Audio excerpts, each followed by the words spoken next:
Welcome to the All Sorts podcast.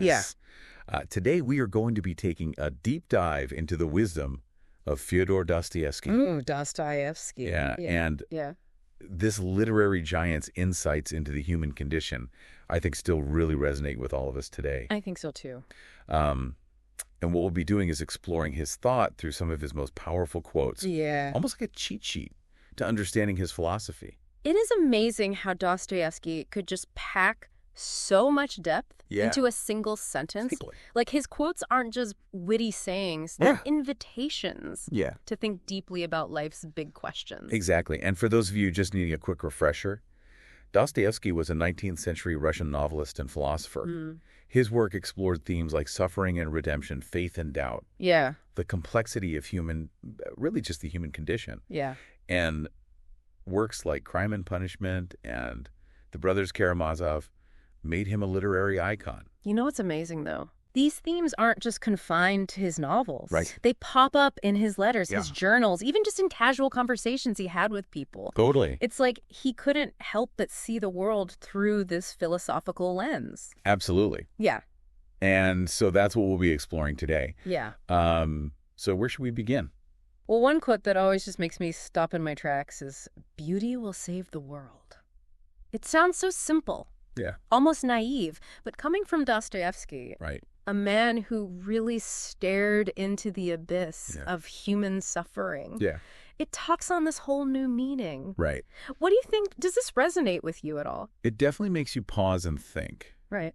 On one hand, the world can seem full of just like darkness and suffering, Mm-hmm. but then you see an act of kindness, a work of art, Yeah. a moment of genuine connection. Right. It's like a spark of hope.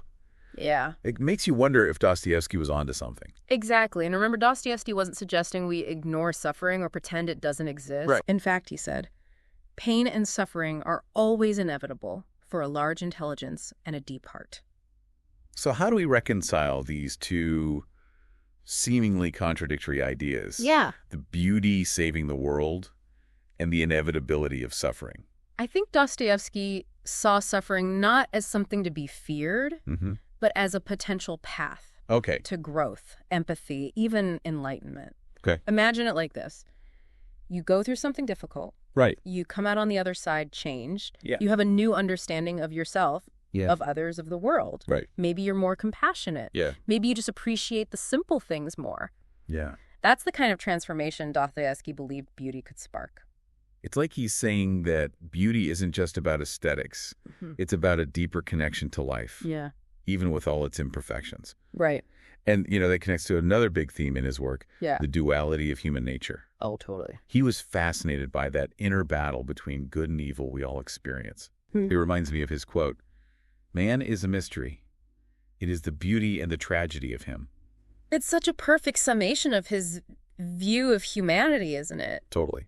He saw the potential for both great good and terrible evil within each of us. Yeah. And he didn't shy away from exploring those dark corners of the human psyche. Think about Raskolnikov in Crime and Punishment. Oh, yeah. He commits a brutal murder, Yes. but he's also capable of remorse, Right. of empathy. Totally. He's tormented by his conscience. Yeah. And that inner struggle is what makes him such a compelling character. Yes. It's like we see ourselves reflected Exactly. in his spectrals. Dostoevsky's characters are so complex because they mirror our own internal conflicts. Yeah. They remind us that we're all capable of both darkness and light. Right. He refused to simplify people into neat categories of good and bad. Mm-hmm. He was interested in the gray areas, Right. the messy contradictions that Right. make us human. So what does that mean for us? For people trying to understand Dostoevsky's wisdom, Yeah. does he want us to just accept this duality and call it a day? I think Dostoevsky's invitation is to confront those internal conflicts, Okay. not just accept them passively. Mm-hmm. He believed that grappling with our inner demons, Yeah. with those difficult questions about right and wrong, Mm-hmm. is essential to living a meaningful life. So we've got this idea of beauty intertwined with suffering, Right. and the fact that we are all complex creatures Yeah. with a capacity for both darkness and light. Mm-hmm. Where do faith and God fit into all of this? Yeah. Well, Dostoevsky was a deeply spiritual man, right? He was. Yeah. But his faith wasn't simple or straightforward. Right. He grappled with doubt, Yeah. with questions about God's existence, especially in the face of so much suffering. He famously said, "If there is no God, then everything is permitted." Wow. That's a powerful statement. Yeah. It gets to the heart of the moral questions Dostoevsky was wrestling with. Oh. If there are no higher powers Right. or ultimate judges, where do we find our moral compass? What stops society from descending into chaos if everyone can just do whatever they want? This is where things get really interesting. Okay. Dostoevsky explored this idea in The Brothers Karamazov, particularly through the characters of Alyosha, who represents faith and spiritual seeking, and Ivan, Right. who embodies reason and skepticism. Yeah. Their conversations are like a philosophical battle, forcing us to consider both sides of the argument, Right. faith versus reason, the existence of God, Yeah. the nature of morality. It's all there. It's like he doesn't give us easy answers. He doesn't. And maybe that's the point. Right. He's inviting us to join the conversation, Yes. to think critically about our own beliefs, Yeah. our own moral code. Exactly. And that brings us back to the idea of personal responsibility. Yes. Even if there is no God, Right. are we free to do whatever we want? Yeah. Or do we have a deeper obligation to ourselves, to each other, Yeah. to something greater? These are big questions. That's a question worth pondering, isn't it? It is. I think we might need to pause here for a moment Yeah. and let all this sink in. Yeah. We've covered beauty, suffering, Yeah. the duality of human nature, and now Right. faith and morality. Right.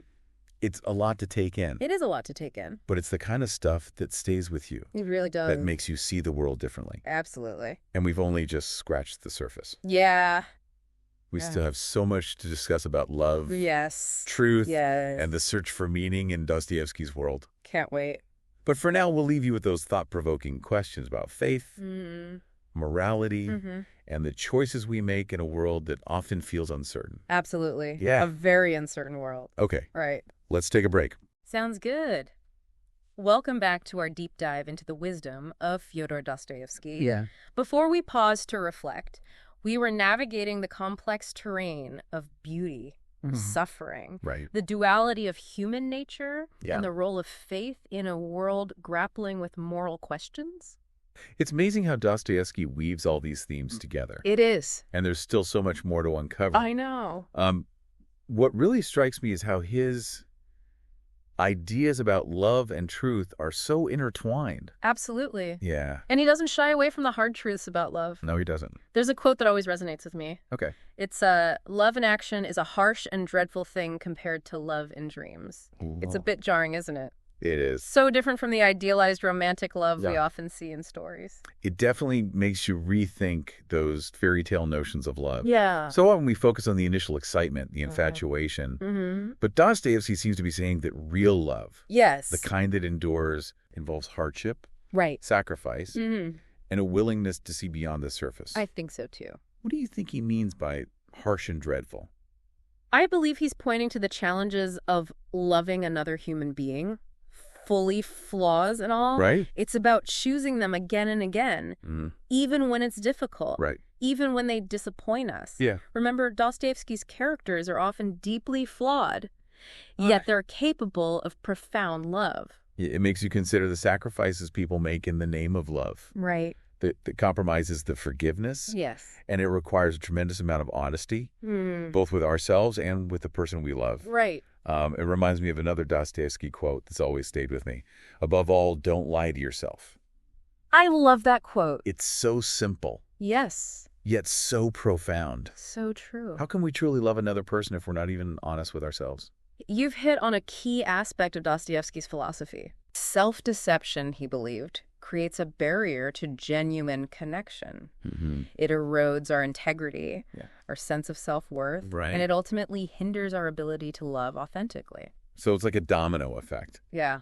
The lies we tell ourselves end up impacting our relationships with others. Exactly. It makes me think about those times I've avoided difficult conversations Right. or told myself little white lies to avoid uncomfortable truths. Mm-hmm. What would it look like to live a life grounded in radical honesty?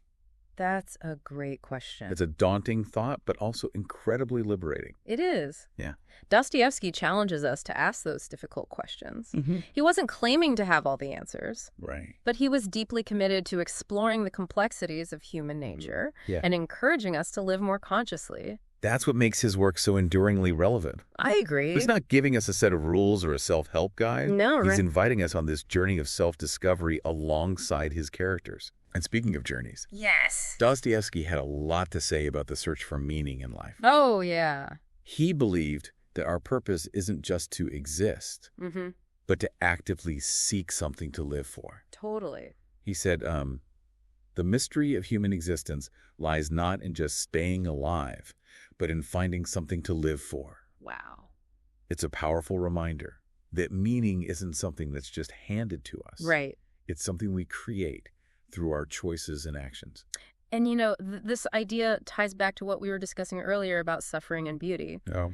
Dostoevsky seems to suggest that it's through confronting life's challenges, those moments of suffering and doubt, that we discover what truly matters to us. Yeah. It's in those crucibles that our values are forged, Okay. our purpose refined. It's like he's saying that meaning is found not by avoiding the darkness, but by walking through it. Yes. By engaging with the difficult questions, the moral dilemmas, the uncertainties of life. Oh. And in doing so, we might discover a deeper appreciation for beauty, for connection, for the things that give our lives purpose. Exactly. And I think that's where the hope lies in Dostoevsky's work. Okay. It's not a naive hope that everything will always be okay. Right. It's a hope that emerges from facing the truth, wrestling with the big questions, and choosing to live with intention even amidst the chaos. Yeah, I think that is a really good summary of it. Yeah, it's that kind of resilient hope that I think draws people to Dostoevsky. He doesn't offer easy answers. No. But he shows us how to find meaning, even in the darkest corners of human experience. Yeah, he reminds us that the search for meaning isn't this, like, linear path. Right. You know? It's messy. Yeah. It's full of contradictions, and it's unique to each individual. And it's something we have to actively engage in. Yes. It's not going to magically appear if we just sit around waiting for it. Precisely. Dostoevsky's characters, with all their flaws and passions, embody this struggle. Think about the brothers in The Brothers Karamazov. Right. They each grapple with faith, doubt, love, and despair in their own way, and their journeys reflect the complexities of the human experience. It's through their struggles, their internal battles, that we gain insight into our own lives. Exactly. We see that we're not alone in facing these big questions. Dostoevsky's work reminds us that we're all connected through these shared human experiences. We're all searching for meaning, for love, for truth. Right. And we're all capable of both great and terrible things. It's like he's holding up a mirror to humanity. Yeah. Showing us both the beauty and the ugliness. Right. And challenging us to confront it all. And through art, through literature, we can tap into that shared experience and find solace, inspiration, and even guidance on our own journeys. So as we wrap up this deep dive into Dostoevsky's wisdom, what is it that you hope our listeners will take away from this conversation? Well, I hope they'll be inspired to revisit Dostoevsky's works with fresh eyes, to engage with his ideas on a deeper level, and to see how they connect to their own lives. I couldn't agree more. Yeah. And beyond Dostoevsky, I hope this deep dive has sparked a curiosity to explore other great thinkers and artists who wrestle with these timeless questions about life, humanity, and the search for meaning. Absolutely. The world is full of stories, ideas, and perspectives that can enrich our understanding of ourselves and the world around us. Well, that brings us to the end of another All Sorts podcast deep dive. Yes, it does. Thank you for joining us as we explored the wisdom of Fyodor Dostoevsky. Thanks for listening. We hope you found it as thought-provoking as we did. Before you go, we have a challenge for you. Okay. What quote or idea from this deep dive resonated most with you? Yeah. Head over to our YouTube channel and share your thoughts in the comments. Okay. We'd love to continue the conversation with you there. And if you enjoyed this deep dive, be sure to check out the other episodes we've created on a wide range of fascinating topics. Absolutely. You can find the All Sorts podcast on YouTube. And are also on X, Instagram, Threads. Thank you again for listening. Yeah. And until next time, keep seeking, keep exploring, and keep those Dostoevskian conversations going.